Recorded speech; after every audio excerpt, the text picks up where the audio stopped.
Ok, buenas noches, profesor. En este caso somos el grupo número 5.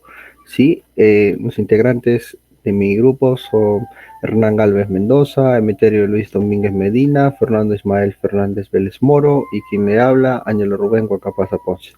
En este caso hablamos sobre el producto académico número 2. Básicamente es una modificación del 1. Sí, nosotros estamos hablando sobre el uso de un chatbot o la creación de un chatbot con inteligencia artificial para el curso de base de datos, ¿correcto? Eh, Básicamente nosotros iniciamos con lo que son los diagramas de clases. ¿Sí? Tenemos las siguientes tablas. La tabla usuario con los atributos, el código de usuario, el nombre de usuario, apellido de usuario, documento, email, teléfono, la tabla de cursos que también tiene su identificador, ya, y algunos atributos más. Obviamente también cada tabla tiene sus métodos, que es el agregar, como un CRUD, ¿no? Agregar, create, read, update y delete, que es agregar, modificar y el login en este caso.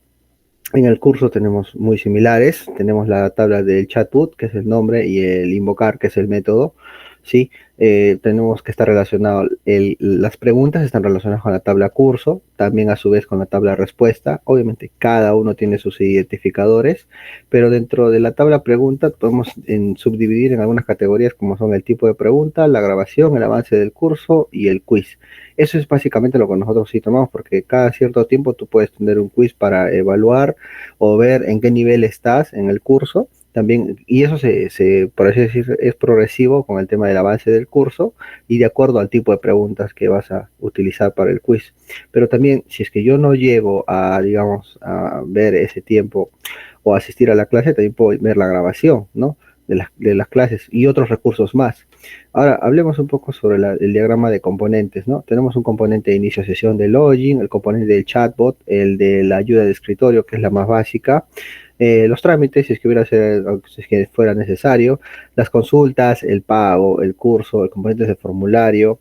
Tenemos dentro del componente de las consultas, tenemos los quiz, ¿ya? Y este quiz está basado en el acceso al storage, ¿ya? O a los datos que son recopilados remotamente o de repente localmente, pero dentro de esta base de datos también tenemos un control de acceso y un componente de grabación y un componente de los quiz. Todo esto parte de la base de datos. ¿Por qué? Porque los datos obviamente son almacenados, ¿sí? Tenemos el diagrama de despliegue. En este diagrama de despliegue, nosotros podríamos decir que es de forma inversa. ¿Por qué? Porque trabajamos directamente o inicialmente con la base de datos. ¿Sí? De la base de datos suben a las máquinas virtuales. Todo esto estamos trabajando de preferencia virtualizado. Estamos hablando de todo lo que es físico, ¿ya? Pero sí vamos a trabajar con máquinas virtuales. Luego usamos servidores virtuales, que es básicamente la lógica del negocio, cómo se va a trabajar. Podríamos usar VMware, Exi, Proxmox, Sophos, o entre muchos más, ¿sí? Pero esto está conectado a nuestra red de área local, ¿no? A nuestra LAN que tenemos en la empresa, o en este caso en la institución, ¿no? También tenemos el servidor de aplicación, no lo dejemos de lado, que es el chatbot educativo, que lo tenemos por otro lado, que puede estar hecho en TypeScript, Python, no sé, Java, Ruby u cualquier otro lenguaje que hay que desplegar o hacer un deployment en el área correspondiente y en el servidor correspondiente. Pero no dejemos de lado de que en algún punto el servidor se podría saturar, por eso tenemos un balanceo de carga, podríamos utilizar 2, 3, 4 redes LAN para que se pueda balancear la carga y la consulta a la base de datos no tenga ningún problema, se ejecute de forma natural, pero también no dejamos de lado la seguridad. Para eso tenemos un firewall de control que podría ser, no sé, un Cisco, un MikroTik, entre muchos. Y todo esto está conectado a nuestra red de internet, ¿no? Ahora, al dispositivo, perdón, a los clientes se le entrega, al cliente final, el dispositivo cliente, tanto en el celular o el dispositivo cliente web, ¿no? Si es que tuvieran, no lo sé, una computadora, o también pueden hacer, obviamente, como les digo, es responsivo para que puedan trabajar directamente desde el móvil. Las vistas del proceso, el diagrama de actividad, en este caso lo vamos a abrir sobre el Power Designer, ¿sí? Tenemos dentro de este escenario, tenemos 4 actores que son el estudiante, el chatbot, el sistema de base de datos y un correo electrónico que lo hemos adicionado como de manera opcional, si fuera el caso, fuera necesario. Sí, más que todo son para validaciones. Iniciamos con la solicitud de registro del estudiante, mostramos un formulario, este formulario está a cargo del chatbot, el sistema almacena la información del usuario y corrobora si realmente existe. Si realmente existe, valida la información del correo del usuario, obviamente, para ingresar. Si existe, automáticamente manda al formulario de iniciar sesión. Esto por parte del chatbot, ¿no? En el caso de que no existiera, manda a que registre usuario, ¿no? O también podrías recuperar la contraseña, ¿sí? Si en el caso de que existe pero no te acuerdas la contraseña, también podría pasar, eso pasa normal. En el caso de que dentro de todas nuestras bifurcaciones y dentro de todas nuestras actividades, todo tiene un caudal correcto o va en la misma dirección, ¿sí? Informa sobre un menú de opciones del curso, donde tú puedes elegir qué vas a saber. Por ejemplo, yo quisiera saber información sobre cómo hacer tablas relacionadas o cómo crear tablas, entre otras muchas cosas. Eso te lo muestra el chatbot en ese rato. Todo es textual, en ningún momento es visual con contenidos multimedia ni nada. Se podría dar, pero en unas próximas versiones, ¿no? Caso contrario de que todo funcione normal, por ejemplo, depende de lo que has escogido, tienes recursos, puedes mostrarte los recursos materiales, cómo te va en el curso, puedes realizar un quiz o un examen para saber también en qué nivel estás, puedes mostrarte las grabaciones.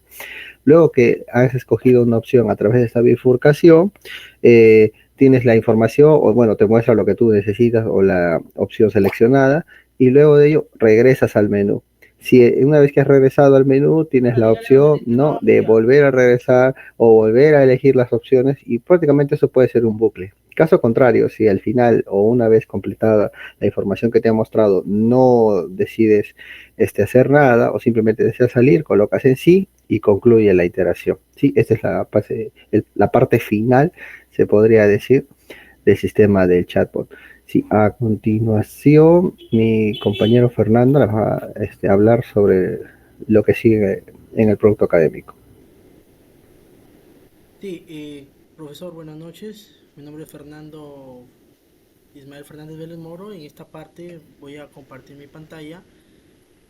Eh, bien, aquí lo que estamos viendo ahorita, profesor, son que se ha elaborado dos criterios de aceptación por cada historia de usuario. Por ejemplo, aquí vemos una historia donde habla de cómo obtener datos y verificación del usuario. La persona que está interesada en el curso, en este caso el estudiante, se enfrenta a dos tipos de escenario. El primer escenario es de que el chatbot deberá distinguir el formato de entrada del usuario y si es un nombre, pues buscará por nombre, y si es un código, buscará por código. Normalmente el código del estudiante que va a buscar siempre es el número de DNI del estudiante, ¿no? Y si es una identificación, buscará por identificación, pues no, puede buscar por su número de DNI o nombre o apellidos. Ahora, el escenario 2 es visualizar el resumen de datos básicos del cliente encontrado. Ahora el inicio de sesión para los estudiantes registrados. Nos encontramos con dos escenarios. Primero es de que el chatbot realiza una serie de preguntas antes de registrar, como por ejemplo nombre completo, apellido completo, número de identificación, en este caso el número de DNI, correo electrónico, también obviamente antes de registrarlo tiene que mandar un mensaje al correo que se quiere registrar y de esa manera validará a través de un código de seguridad que se le enviará al correo, ¿no? También tenemos el escenario 2, donde el chatbot registrará y guardará el usuario y contraseña del estudiante posteriormente para identificar el usuario. Es decir, el estudiante antes debe haber ingresado para crear su cuenta, después de haber rellenado sus datos personales, un usuario y contraseña. Ahora, en la historia de obtener datos y verificación del usuario, nos enfrentamos a dos escenarios. En el primero, donde el usuario con el rol validado debe tener solamente acceso a las funciones y características correspondientes a ese rol. Como por ejemplo, él puede ver el foro de novedades, puede también ver sus videoclases, puede ver las tareas dejadas por el profesor, pero en el escenario 2, como vemos, el usuario no debe tener acceso a otras funcionalidades, como por ejemplo el crear una tarea, el poner la nota a un trabajo, eso no, porque eso no corresponde a su rol y debería estar restringido para el estudiante, ¿no? Ahora, la parte de obtener datos y verificación de usuario.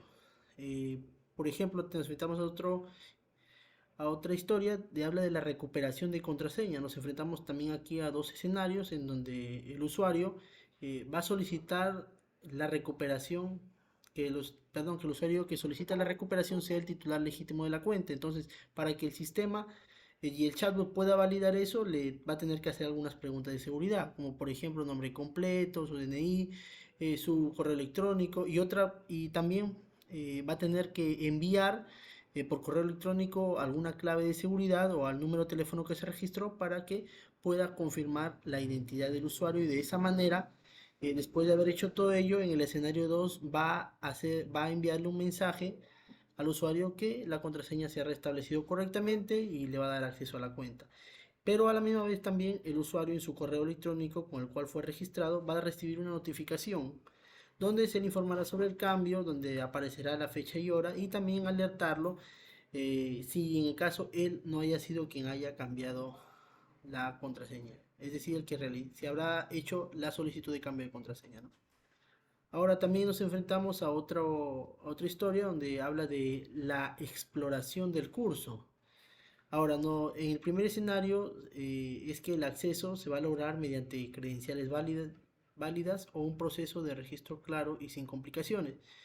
Y en el escenario 2 vemos que el usuario puede acceder al listado o catálogo de cursos disponibles desde la página principal o desde el área designada base de datos, ¿no? Ahora, nos enfrentamos también a otra historia donde habla de cómo el estudiante puede explorar y obtener información del curso de base de datos que quiere tomar. En este caso, él va a tener que descubrir algunos recursos y materiales de aquel estudio, y para ello hay dos escenarios en los cuales el usuario, es decir, el estudiante, va a poder buscar recursos, materiales de estudio, utilizando algunas palabras clave o filtros relevantes, si el nombre, por ejemplo, de un libro o al nombre de una enciclopedia, etcétera, ¿no? Ahora, los recursos y materiales contarán con diferentes tipos de recursos. Por ejemplo, pueden ser algunos documentos, algunos enlaces web, presentaciones, pero todo tiene que estar relacionado al curso de base de datos.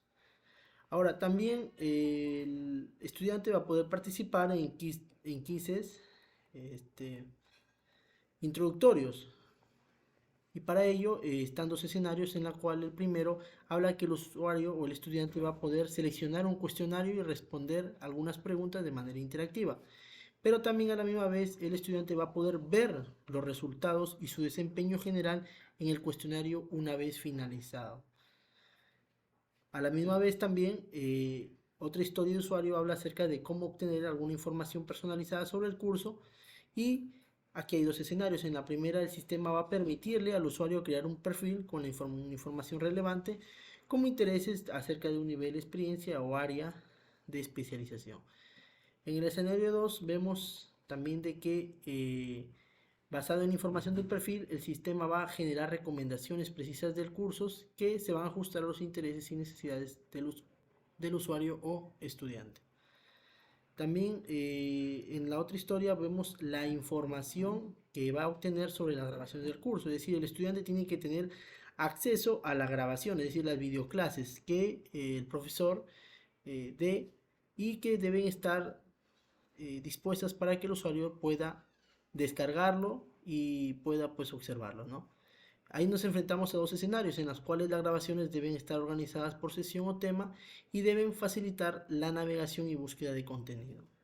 En el escenario 2 vemos que van a existir algunas opciones de filtro que van a permitir ordenar las grabaciones por fecha, duración o relevancia. Es decir, van a aparecer, va a poder ser desde la primera fecha, de acuerdo al calendario, y de acuerdo también a la duración que duran las videoclases. Ahora, luego de eso también hemos visto los tipos de prueba. Primeramente, la prueba es unitaria. En este proyecto se ha implementado aquella prueba unitaria, la cual consiste en que se va a utilizar un instrumento informático para validar algunas líneas de código. Aquella línea de código del software diseñado va a hacerlo con el fin de poder tener una completa seguridad de que aquella línea de código está funcionando y se está ejecutando correctamente. Ahora, para ello se tienen que utilizar algunas herramientas. Existen varias herramientas, pero una de las más populares es la herramienta JUnit, la cual se va a utilizar la versión más reciente, y de esa manera se va a poder estar completamente seguro que el código va a estar libre de errores al momento de ejecutarlo, y eso va a beneficiar a cientos de estudiantes que lo requieran a través del chat. También están las pruebas de integración. Estas pruebas de integración consisten en que se pueda comprobar que la interacción entre los componentes del sistema se esté realizando correctamente. ¿Qué quiere decir? Por ejemplo, cuando el estudiante esté realizando alguna consulta a través de nuestro chatbot sobre, por ejemplo, el estado de sus notas del curso, el componente asistente va a poder tener acceso al componente de base de datos. Es decir, por ejemplo, si el estudiante le dice, chao, yo quiero ver el estado de mi nota, entonces el componente asistente virtual va a estar enlazado al componente de base de datos donde están alojadas las notas del estudiante. Y obviamente después de ello va a poder proporcionarle al usuario, y de esa manera se habrá aprobado con éxito aquella prueba de integración. Ahora, la prueba de rendimiento. Esta es una prueba no funcional, la cual se define como un análisis de comprobación del funcionamiento del sistema frente a una carga de trabajo con el fin de medir su velocidad, fiabilidad y estabilidad. Obviamente sabemos de que no solamente un usuario va a estar en línea en la misma hora con un asistente virtual, ¿no? Sino cientos de estudiantes pueden estar a la misma vez, y eso no tiene que ser una carga de trabajo para el chatbot. Es por eso que mediante este tipo de pruebas se va a poder localizar algunos cuellos de botella e identificar algunos problemas del rendimiento del sistema al momento de ejecutarse. Es por ello que para ello en este proyecto se van a hacer uso de algunos servidores y van a tener que tener una capacidad de memoria en la nube, con el objetivo de que el chatbot pues no se cuelgue al momento de que el usuario vaya a realizar alguna consulta.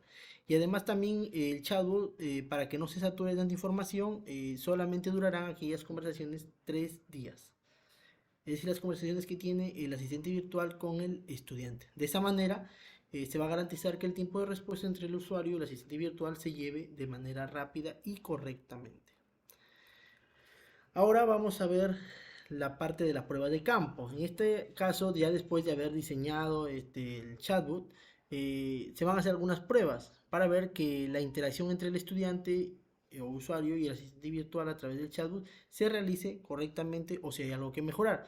Es por ello que al momento de la conversación que va a ser entre el estudiante y el asistente virtual, al finalizar la conversación se le va a pedir al estudiante que nos dé alguna opinión, por ejemplo, de cómo le pareció usar el chatbot para realizar sus consultas, si se realizó correctamente, si estuvo satisfecho y obviamente si hay algo en que se pueda mejorar. A la misma vez también se le va a enviar una escala de calificación del 1 al 10 a si la nota 1 es la más baja y la nota 10 es una atención excelente.